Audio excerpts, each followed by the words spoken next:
Odysseus is a man who is never at a loss.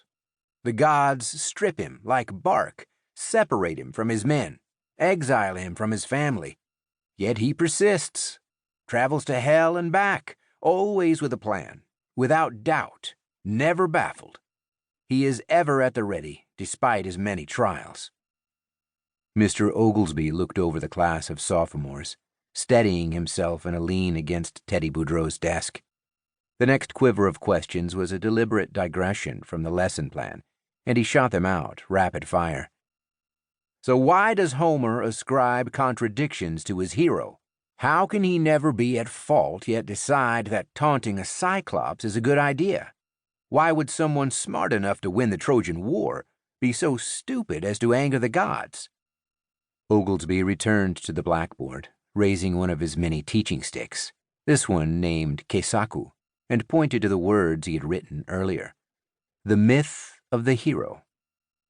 Mr. Humphrey, what kind of a hero is Odysseus? Mythic. Oglesby shook his head and stared out the window at the faded green of the courtyard. Don't regurgitate, Mr. Humphrey. Mr. Atherton? He's a classic hero. Next you'll tell me he's Greek. A discomforting 5 seconds passed as Oglesby stalked the center aisle of the classroom, punching Keisaku at the carpet like he was on a mountain trail. Gentlemen, stop guessing and start thinking. Can someone actually prove to me that they've read this book and not Dr. Cliff's summary of the plot? Oglesby exhaled through his nose, his disappointment as subtle as a vaudeville act. He lowered his head and considered what remedial assignment he would have to resort to. A hand went up from the front row. Yes, Mr. Gilchrist? He's a hero because his greatness can contain contradictions. Yes, and? And he is searching for something he probably won't find. What do you mean? The hero has a quest. Thank you. A wave of relief passed across the teacher's face, and he started a peripatetic shuffle up and down the center aisle. Gentlemen, Mr. Gilchrist is correct. The hero is defined by his journey. A hero isn't perfect. Every man has flaws that he must confront and overcome. That is the internal quest of the hero, and the eternal quest of literature. Daniel Malone frowned. He knew that answer, and should have raised his hand. This was second period sophomore honors English, taught by Mr. David Oglesby at the Jesuit College Preparatory School of Dallas. The course and its teacher were legendary for their rigor and Socratic curveballs.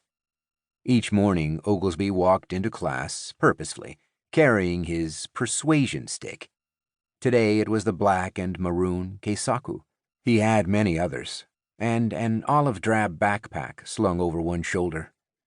The pack was government issue and a reminder to the sophomores that their teacher had once been an army medic on a search and destroy team in a place we used to call Indochina. For this version of boot camp, Oglesby dressed sharply. Hickey Freeman sports coat, button-down Oxfords, cuffed Brooks Brothers slacks, cordovan penny loafers, and a sequence of solid knit ties that were in fashion in the fall of 1987.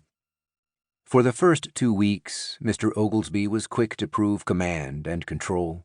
He had 2 default modes, stern and strict. Each day 20 new vocabulary words, and each night a journal writing assignment, at least 100 words on weird topics that included epic simile, Venetian blinds, Pyrrhic victory, and something called the Paraclete. Oglesby's class came with a minor catechism of standard issue rules. Organization is the key to high school. Think before you speak. And absurd ones. Never give a gun to a duck. After all, he'd say, the duck might be a quack shot. Each class was at once a performance and an inquisition aimed at startling sophomores into effort. Dan Malone certainly was intimidated. Oglesby had a booming teaching voice, dactylic in cadence. He had wide, searching gray-blue eyes that were quick to appraise whether the light was on or not with a student. He also had the reflexes of a black belt and was quantum quick to grab a wisecracking ephebe by his tie knot. Oglesby's synonyms: cravat, foulard, or bring his teaching stick down with an emphatic near miss of a sophomore skull.